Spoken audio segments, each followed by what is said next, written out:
तो आप बोलेंगे ये गोबर गोमूत्र डाल के खेती कैसे की जाती है? इसका एक सरल सूत्र बताना चाहता हूं। जो भी किसान भाई हैं वो इसको लिख लें अपने कागज पर, अपनी कॉपी पर, नहीं तो ध्यान से सुन लें, क्योंकि ये सूत्र बताने पता नहीं कब कौन दोबारा आपके पास आएगा। ये सूत्र वो है जो खेती में उत्पादन तो ज्यादा देगा और खर्चा आपका पूरा घटा देगा। यूरिया का एक दाना डालना नहीं पड़ेगा और बहुत अच्छी फसल आपकी पैदा होगी।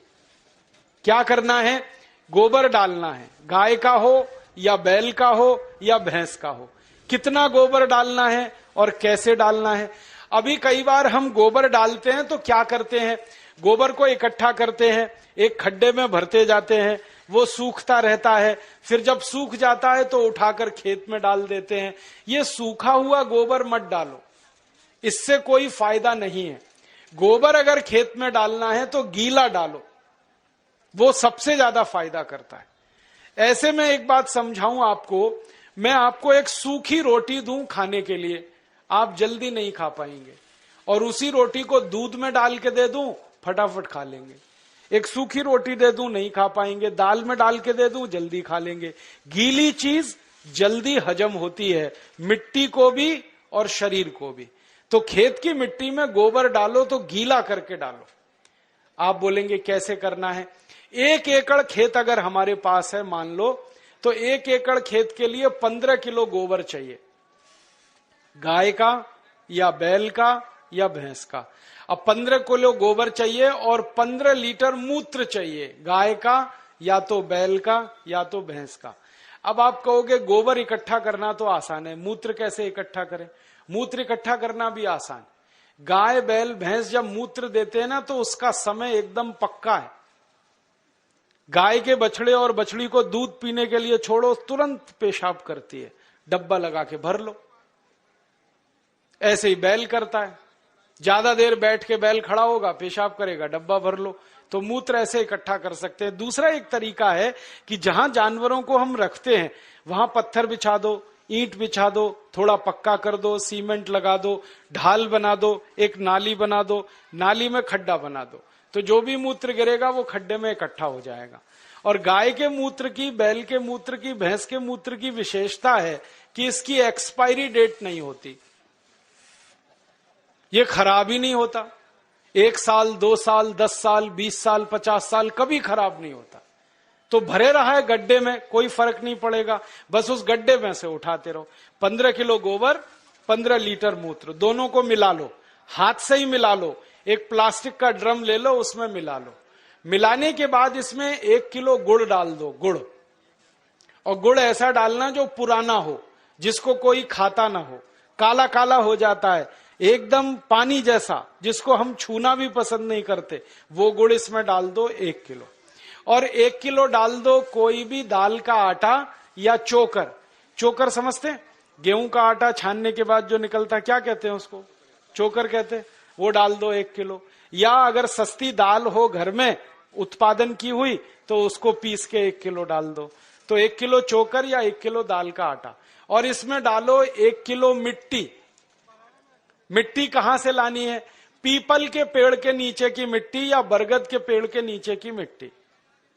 तो 1 किलो मिट्टी, 1 किलो दाल का आटा, 1 किलो गुड़, 15 लीटर मूत्र, 15 किलो गोबर, ये 5 चीजें एक ड्रम में मिला दो। मिलाने के बाद 15 दिन इस ड्रम को छांव में रखो, धूप में मत रखना, छांव में, पेड़ के नीचे रख दो। छांव में रखने के बाद 15 दिन में खाद तैयार हो जाएगा। फिर इस खाद में 200 लीटर पानी मिलाओ और पानी मिला के जो घोल तैयार हुआ, इस घोल को खेत की मिट्टी पे छिड़क दो। अगर खेत खाली है तो सीधे छिड़क दो, और खेत में फसल खड़ी है तो पानी के साथ इसको लगा दो। फसल में आप पानी देते हो ना, उसमें डब्बे से मिलाते जाओ, पूरे खेत में पहुंच जाएगा। अब ये खाद गोबर, गोमूत्र, दाल का आटा, गुड़ और मिट्टी वाला जो तैयार होता है ना, ये यूरिया से 6 गुना ज्यादा ताकतवर है। हमने इसकी प्रयोगशाला में जांच कराई तो यूरिया डीएपी में जितनी ताकत है मिट्टी को देने के लिए, उससे 6 गुनी ज्यादा ताकत इसमें है। इसलिए इससे उत्पादन ज्यादा आता है। और इस खाद को हर 21 दिन में खेत में डालते जाओ। हर 21 दिन में अगर आपने डाला तो पूरे साल की एक साइकिल बन जाती है। जैसे 3 महीने की फसल है तो 4 बार डलेगा, 4 महीने की फसल है 5 बार डल जाएगा, 6 महीने की फसल है 7 बार डल जाएगा। हर 21 दिन पर यह खाद डालते जाओ। परिणाम क्या होगा, मिट्टी बहुत अच्छी हो जाएगी आपकी। और ये खाद डालने से मिट्टी में केंचुए बहुत हो जाते हैं। और केंचुओं के बारे में आप जानते हैं, केंचुए मिट्टी में ऊपर नीचे घूमते हैं और मिट्टी को खोदते रहते हैं। और केंचुए मिट्टी को भुरभुरा बनाते हैं, पोला बनाते हैं। फिर बारिश का पानी जब गिरता है मिट्टी पे तो एक एक बूंद पानी नीचे चला जाता है। अगर केंचुए ज्यादा हो तो पानी पूरा नीचे चला जाता है, माने बहकर बेकार नहीं जाता है। और केंचुए ज्यादा है ना, तो केंचुए क्या करते हैं, मिट्टी खाते हैं और जो कुछ भी वो निकालते हैं मल के रूप में, वो दुनिया की सबसे अच्छी खाद है। तो आपके खेत की मिट्टी में केंचुओं की संख्या बढ़ाओ और वो गोबर की खाद से बढ़ती है, क्योंकि केंचुए को गोबर पसंद है। अगर आप एक बार गोबर की खाद डाल दोगे, कहीं से भी केंचुआ घूमता हुआ खेत में आ जाएगा। और केंचुआ बड़ा विचित्र जीव है, 24 घंटे काम करता है, कभी छुट्टी नहीं करता, कभी संडे नहीं, कभी मंडे नहीं, और फोकट में काम करता है, कभी टीए नहीं, कभी डीए नहीं, कभी एचआरए नहीं, न छुट्टी लेता है न तनख्वाह लेता है। और ऐसा विचित्र जीव है ये केंचुआ कि साल भर ये जिंदा रहता है और साल भर में 1 लाख बच्चे पैदा करके ही मरता है। वो ये नहीं मानता हम दो हमारे दो, वो एक केंचुआ 1 लाख पैदा करता है। तो खेत में एक केंचुआ आया तो 1 लाख हो गए, 1 लाख और 1-1 लाख करेंगे तो संख्या बढ़ती जाएगी। और जिस खेत में केंचुए ज्यादा हैं वहां की मिट्टी तो सोना पैदा करती है, ये सारे दुनिया के वैज्ञानिक मानते। केंचुओं की संख्या बढ़ाओ, मिट्टी में सोना उपजेगा, खूब पैदावार होगी, खूब फसल मिलेगी। और उसका तरीका मैंने आपको बता दिया। अब 2-3 मिनट में एक और बात कह के मैं व्याख्यान खत्म करूंगा, समय हो रहा है। अब आपको मैंने खाद बनाने का एक तरीका बता दिया, अब दवा बनाने का भी एक तरीका बताता हूं। ये खाद तो आप खेत में डालोगे, बहुत उत्पादन मिलेगा, लेकिन अगर आपका पड़ोसी किसान ये खाद नहीं डाल रहा है तो एक गड़बड़ी होगी, उसके खेत में कीड़े लगेंगे। जिस खेत में यूरिया पड़ता है कीड़े उसी खेत में लगते, जहां डीएपी लगता है सबसे ज्यादा फसल को बर्बादी उसी खेत में आती है। तो पड़ोस का किसान नहीं माना, वो यूरिया डालेगा, कीड़ा उसके खेत में आएगा, फिर वो आपके खेत में भी घुस सकता है, क्योंकि कोई बाउंड्री तो बनाई नहीं है आपने। तो कीड़े मारने के लिए क्या करेंगे फिर? उसके लिए एक दूसरा सूत्र बताता हूं। कीड़े मारने की दवा भी आप खुद बना लो, बाजार से खरीद के लाने की जरूरत नहीं है। 20 लीटर मूत्र ले लो किसी भी जानवर का, गाय का हो, बैल का हो, भैंस का हो, किसी का भी हो। अब इस 20 लीटर मूत्र में 2 से 2.5 किलो नीम के पत्ते पीस के डाल दो। नीम तो है, सब गांव में है। नीम की निम्बोली भी आती है, तो निम्बोली पीस के डाल दो, नहीं तो नीम के 2.5-3 किलो पत्ते पीस के डाल दो। फिर एक सीताफल का पेड़ होता है, देखा है, उसके पत्ते पीस के डाल दो 2-2.5 किलो। फिर एक पेड़ होता है, उसको आकड़ा कहते हैं, कहीं कहीं आक कहते हैं, कहीं आकड़ा कहते हैं, उसको अकौआ भी कहते हैं, तो उसका 2.5-3 किलो पत्ता पीस के डाल दो। फिर और एक पेड़ होता है जिसको हम लोग कहते हैं बेशरम, आप पता नहीं क्या कहते हैं। ये कैसा होता है मैं बताता हूं। बेशरम कहते हैं, समझते हैं, बहुत अच्छा। पान के जैसा पत्ता होता है, बिना बीज के होता है, बिना पानी के, इसलिए बेशरम कहते हैं उसको। हर गांव में होता है। तो 2.5-3 किलो बेशरम के पत्ते ले लो, 2-2.5 किलो नीम के पत्ते ले लो, 2.5-3 किलो इसके पत्ते ले लो सीताफल के, और 2.5-3 किलो आकड़े के पत्ते ले लो, और इसमें आधा-पौना किलो तंबाकू पीस के डाल दो, और इसको खूब उबालो गोमूत्र में। उबालते समय इसमें एक काम और कर सकते हैं, आधा किलो लहसुन पीस के डाल दो, आधा किलो खूब तीखी मिर्च पीस के डाल दो, और उबाल के इसको ठंडा कर लो। ठंडा करके इसको छान लो। अब जो घोल बन गया है इसमें 200 लीटर पानी मिला दो, और ये 1 एकड़ फसल को किसी भी तरीके से सुरक्षित रख सकता है। और इसको स्प्रे कर दो खेत में। दवा तैयार हो गई। अब इस दवा को जब छिड़कना है तब छिड़क लो, बना के रखना है तो बना के रख लो। एक एक साल, दो दो साल ये दवा खराब नहीं होती, क्योंकि इसमें कोई भी ऐसी चीज नहीं है जिसकी एक्सपायरी डेट हो। तो कीटनाशक दवा बना लिया और खाद बना लिया। और अब तीसरा एक काम और कर लेना कि बीज जब खेत में डालते हैं तो बीज को खेत में डालने से पहले संस्कारित कर लेना। और संस्कारित कैसे करना? मान लो बीज लगाना है हमको गेहूं का, तो गेहूं का बीज लेना, पहले बीज बोने से 2 दिन पहले उसको 1 किलो गोबर, 1 लीटर मूत्र और 100 ग्राम चूना, चूना आप समझते हो, कलई चूना, 100 ग्राम कलई चूना, 1 किलो गोबर, 1 लीटर मूत्र, ये तीनों को मिला लो। कलई चूना को मिलाने का तरीका है कि पहले उसको पानी में डालो, खूब पानी को वो गर्म कर देगा, फिर ठंडा हो जाए तब उसको गोबर और मूत्र में मिला लो। मिला के ये घोल में गेहूं का बीज डाल दो और रात में डाल दो, सवेरे उस बीज को निकाल लो, निकाल के उस बीज को छांव में सुखा दो, और छांव में जब बीज सूख जाए फिर उसको खेत में लगाओ। तो इस बीज पर कभी भी कीड़ा नहीं आता, कोई कीट नहीं लगता, इतना बड़ा इंतजाम पहले ही हो जाता है, तो खर्चा बच गया और उत्पादन ज्यादा आता है। तो बीज संस्कार करके लगाना, खाद बनाने का तरीका बता दिया, कीटनाशक का तरीका बता दिया। और ये तीनों तरीके अगर किसान भाई इस्तेमाल करते हैं तो urea, DAP, super phosphate, endosulfan का 7 लाख करोड़ रुपया साल का हम बचा सकते हैं। और ये रुपया बचा के गोबर गोमूत्र से खेती करते हैं तो जानवरों की संख्या बढ़ा सकते हैं, और जानवरों की संख्या अगर बढ़ती है तो दूध भी ज्यादा मिलेगा, गोबर गोमूत्र भी ज्यादा मिलेगा। और मैं आपको एक बात कहना चाहता हूं कि आप सब किसान इसी तरीके से गेहूं पैदा करो, चावल पैदा करो, चना करो, दाल करो। हम भारत स्वाभिमान की तरफ से आपका सब खरीदने को तैयार है, क्योंकि भारत स्वाभिमान अगले साल से 1000 दुकानें खोलने जा रहा है पूरे देश में, जहां गोबर गोमूत्र का गेहूं मिलेगा, गोबर गोमूत्र का चावल मिलेगा, गोबर गोमूत्र का चना मिलेगा, जिसको अंग्रेजी में कहते हैं ना ऑर्गेनिक, एकदम शुद्ध देशी खाद का बनाया हुआ, गोबर का बनाया हुआ गेहूं, चावल, चना, दाल मिले, ऐसी 1000 दुकानें हम खोल रहे हैं। उन दुकानों पर आप जो पैदा करेंगे वो बेचने के लिए हम सुविधा देंगे, और आप बेचकर अपना मुनाफा रखो।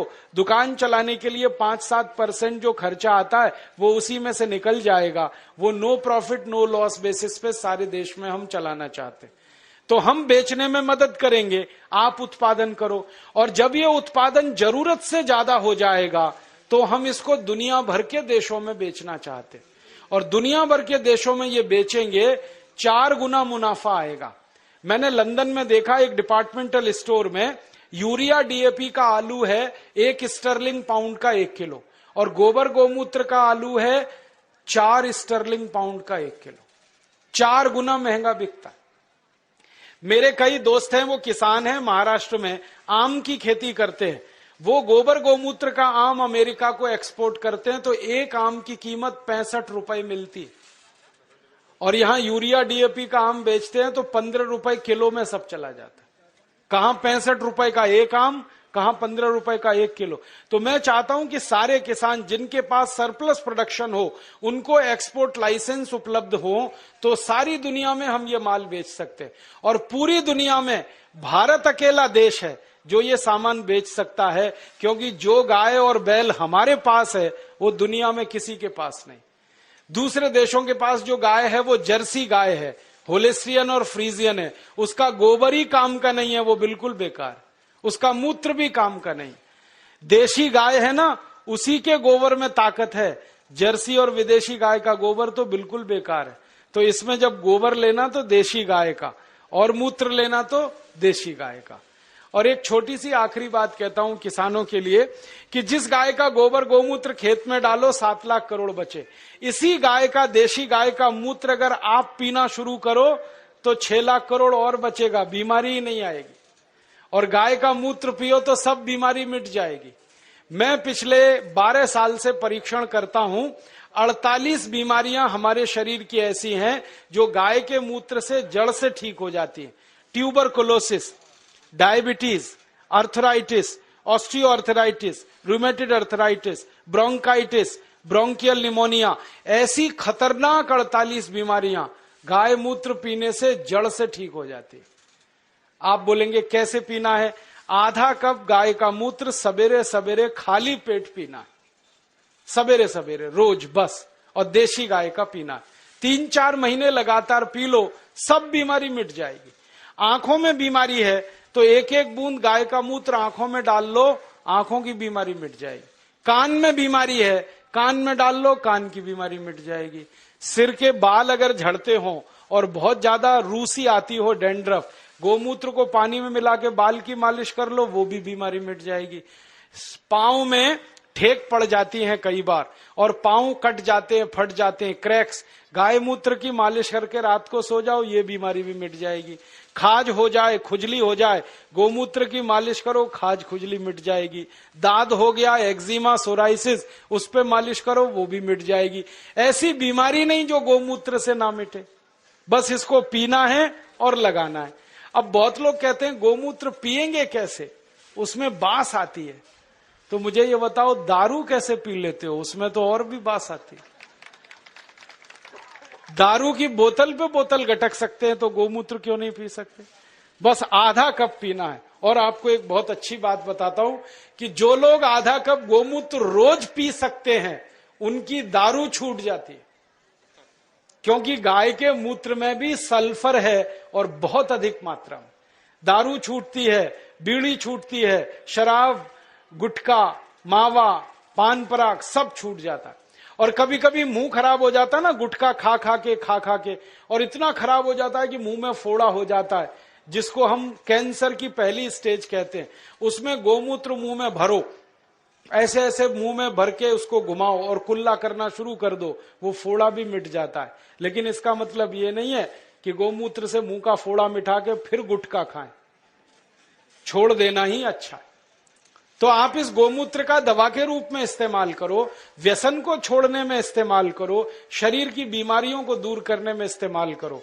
माताएं बहनें यहां बैठी हैं, उनको एक बात बताने का दिल कर रहा है कि बहुत सारी माताओं बहनों को जब गर्भावस्था होती है ना, तो डॉक्टर कई बार कहता है कि सीजेरियन ऑपरेशन कराओ, नहीं तो बच्चा नहीं आएगा। और उसके 20 बहाने वो बताते, कभी कहेंगे जगह छोटी है, कभी कहेंगे ये बीमारी, कभी वो ये। आप कुछ मत करो, बस एक काम करना, किसी गाय की बछड़ी का मूत्र लेना आधा कप, और उसमें 100 ग्राम गोबर उसका घोल लेना। गोबर मूत्र घोल के उसको कपड़े से छान लेना। और जिस माँ को गर्भावस्था है और डॉक्टर चिल्ला रहा है कि ऑपरेशन कराओ, ऑपरेशन मत कराना, वो पिला देना उसको। 2-3 घूंट सुबह, 2-3 घूंट दोपहर, 2-3 घूंट शाम। रात को बच्चा अपने आप बड़े आराम से बाहर आ जाएगा, कोई ऑपरेशन नहीं करना पड़े। मैंने हजारों माताओं बहनों की डिलीवरी इस गोबर गोमूत्र से फोकट में कराई है। और ये गोबर गोमूत्र में इतनी ताकत है, मैं आपको एक मेडिकल टर्मिनोलॉजी को सरल भाषा में समझाता हूं। बच्चा कई बार उल्टा हो जाता है गर्भाशय में, तो डॉक्टर कहते हैं अब तो कोई इलाज नहीं, काटना ही पड़ेगा पेट। गोबर गोमूत्र की 3 डोज दे दो, वो उल्टा बच्चा सीधा हो जाता है। गाय के मूत्र में इतनी ताकत है, इसलिए आप इसको पीना शुरू करो, पिलाना शुरू करो। इसका इलाज सबसे अच्छा है, खर्चा कुछ नहीं है, पैसे कोई जाने वाले नहीं, गाय अपने पास है। अब मैं क्यों कह रहा हूं ये बात, बार बार आप गाय का मूत्र पियोगे, अपनी बीमारी ठीक करोगे, तो आपके मन में गाय के प्रति श्रद्धा बढ़ेगी। अभी तक तो आप दूध पीते थे, लेकिन दूध तो गाय हमेशा देती नहीं है, तो उस गाय को कसाई को बेच देते हैं। अब मूत्र तो जिंदगी भर देगी। तो मैं किसानों से कहता हूं, गाय को दूध के लिए मत पालो, मूत्र के लिए पालो। दूध मिले तो बोनस है, मूत्र असली है। और जो गोमूत्र पीना शुरू किया, आंख में डालना शुरू किया, बीमारी मिटती है। आंखों की एक बीमारी है जो दुनिया में कभी ठीक नहीं होती, उसको रेटिनल डिटैचमेंट कहते हैं। अमेरिका में भी इलाज नहीं है उसका। और एक ग्लूकोमा, बिना ऑपरेशन ठीक ही नहीं होता। ये दोनों बीमारी एक एक बूंद गोमूत्र से 3 महीने में जड़ से मिट जाती है। जिनको चश्मे चढ़ गए हैं ना, चश्मा उतारना है तो गोमूत्र डाल लो तो चश्मा उतर जाता है। सब तरह की बीमारी आपकी खत्म करता है गाय का मूत्र, क्योंकि गोमूत्र में 18 तरह के रासायनिक तत्व हैं। सल्फर उसमें है, कैल्शियम उसमें है, आयरन उसमें है, मैग्नीशियम उसमें है, मैग्नीज उसमें है, भगवान के दिए हुए हैं, प्रचंड मात्रा में है, मुफ्त में है और बिना किसी साइड इफेक्ट के। तो गोबर गोमूत्र को खेत में डालो तो यूरिया का खर्च बचेगा, शरीर में पियो तो 6 लाख करोड़ की बीमारी का खर्च बचेगा। तो खाली गाय से ही एक साल में इस देश का 15 लाख करोड़ का फायदा हम करा सकते हैं। और ये ताकत हम में से हर किसान में है, और ये ताकत का अंदाजा किसानों को लग जाए तो भारत देश को सोने की चिड़िया बनने से कोई नहीं रोक सकता, और हमको आगे आने से कोई नहीं रोक सकता। हम तो पैदा करके दुनिया को खिला सकते हैं, इतनी ताकत गाय के गोबर और मूत्र में। बस अब एक काम करना, एक संकल्प लेके यहां से उठना कि गाय पालेंगे, उसको कसाई को नहीं बेचेंगे। मुझे दुख इस बात का है, गाय पालता है हिंदू, काटता है कसाई। क्यों? हिंदू बेच देता है, कसाई काट देता है। और हिंदुओं को पूछो भाई गाय क्यों बेची, कहने लगे जी दूध नहीं देती। दूध तो थोड़े दिन के बाद अपनी अम्मा भी नहीं देती, उसको भी बेचोगे? गाय अपनी मां के जैसी है, उसको कभी बेचना नहीं, किसी कसाई को देना नहीं, बहुत पाप पड़ेगा। अगर उसकी मृत्यु होती है तो ऐसे ही उसका अंतिम संस्कार करो जैसे अपने घर के लोगों का किया जाता है। अच्छा सा खड्डा खोद के उसको गाड़ दो। और मैं तो एक तरीका बताता हूं कि गाय मर गई तो उसका चमड़ा कभी मत उतारना, बहुत पाप लगता है। उसको ऐसे का ऐसा ही दफन करना, खड्डा खोद के, और जहां गाय को दफन किया वहां आम का एक पेड़ लगा देना। 3 साल में वो पेड़ इतने फल देगा कि आप तोड़ते तोड़ते थक जाएंगे। मैंने ये किया है, गाय का शरीर जिस मिट्टी में दफन हुआ वहां आम का पेड़ लगा दिया और दूर एक दूसरा आम का पेड़ लगा दिया। उस आम के पेड़ पे 100 फल आते हैं, तो गाय के शरीर वाले आम के पेड़ पे 400 से 500 फल आते हैं। 4-5 गुना ज्यादा उत्पादन है, और आम बड़ा होता है और एकदम मीठा होता है। माने गाय जिंदा रहते इतनी हमारी मदद करती है, मरने के बाद भी इतनी मदद करती है। इसलिए इसको कसाई को तो देना नहीं। और गाय को काटें, उसका मांस बिके 10,000 रुपए, गाय को जिंदा रखें और उसके मूत्र से दवा बनाकर बेचें तो साल की आमदनी 2 लाख रुपए है एक गाय की। इसलिए गाय फालतू नहीं है, बहुत कीमती है, बहुत मूल्यवान है। तभी तो हमारे बुजुर्गों ने, पुरखों ने कहा कि गाय में 33 करोड़ देवता हैं। ये कोई सामान्य बात नहीं है। और जो देवता है ना, उनमें गोबर में तो लक्ष्मी है और गोमूत्र में धन्वंतरी है। ये अब समझ में आया। मेरी अम्मा मुझे समझाती थी, दादी, कि गोमूत्रे वसति लक्ष्मी, सॉरी, गोमय वसति लक्ष्मी, गोमूत्रे धन्वंतरी, ऐसा एक संस्कृत सूत्र हमने सीखा था। अब गाय के मूत्र में धन्वंतरी, गोबर में लक्ष्मी, तब समझ में नहीं आया, अब आया कि गोबर डालते हैं खेत में, खूब अन्न पैदा होता है और बहुत महंगे दाम पर विदेशों में बिकता है, तो डॉलर के डॉलर आते हैं। तो लक्ष्मी ऐसे है गोबर में। और मूत्र को उपयोग करते हैं तो बीमारी मिटती है, बीमारी मिटे तो धन्वंतरी ही है फिर। तो गोबर गोमूत्र में भगवान है, ये ध्यान रख के आप अपने घर में गाय लेके आओ। और मेरा तो आपको कहना है कि जर्सी गाय जो गलती से लाई हो तो तुरंत बेचो, देशी लेके आओ। जर्सी बेचोगे तो 3 देशी गाय आएगी। जर्सी खाती भी ज्यादा है, हगती भी ज्यादा है और बिल्कुल बेकार है उसका गोबर, ना उसका गोबर काम का ना मूत्र काम का। आप कहोगे जो दूध ज्यादा देती है, वो दूध बिल्कुल बेकार है, कोई पीने लायक नहीं है। दुनिया के किसी देश के लोग जर्सी गाय का दूध नहीं पीते, भारत को छोड़कर। डेनमार्क में सबसे ज्यादा जर्सी गाय है, फिर भी वो दूध नहीं पीते, क्योंकि कहते हैं इससे कैंसर होता है, अर्थराइटिस होता है। तो इस जर्सी गाय को बेच के देशी गाय लाओ और उसको पालो, तो आपका ये जीवन सुधरेगा, परलोक भी सुधरेगा। और मैं तो मानता हूं गाय का सबसे बड़ा मूल्य है, सवेरे ही सवेरे सोकर उठो और गाय के चेहरे का दर्शन करो तो भगवान का दर्शन हो गया। इतना आनंद और इतनी खुशी मिलती है गाय का दर्शन करने में। आंखें देखो कितनी सुंदर हैं, चेहरा कितना सुंदर है। तो ऐसी गाय पालकर अपनी खेती सुधारो, खुद को सुधारो, देश को सुधारो। ये निवेदन करके मैं इस व्याख्यान को समाप्त करता हूं। आपको धन्यवाद देता हूं कि आपने बड़ी ध्यान से, गंभीरता से सुना, और निवेदन करता हूं कि ये करना जरूर। अच्छा, ये बताओ, करोगे? कौन कौन करेगा? जरा हाथ तो उठाओ। बहुत बढ़िया। और जब ये पैदा होने लगे गेहूं, चावल, चना, दाल, तो मुझे पतंजलि समिति को बताना, हम उसके बिकवाने के लिए आपकी पूरी मदद करेंगे। अच्छे से अच्छा भाव आपको मिले, अच्छी से अच्छी कीमत पर ये चीजें बिकें, उसके लिए हम आपकी मदद करेंगे। धन्यवाद। बहनों,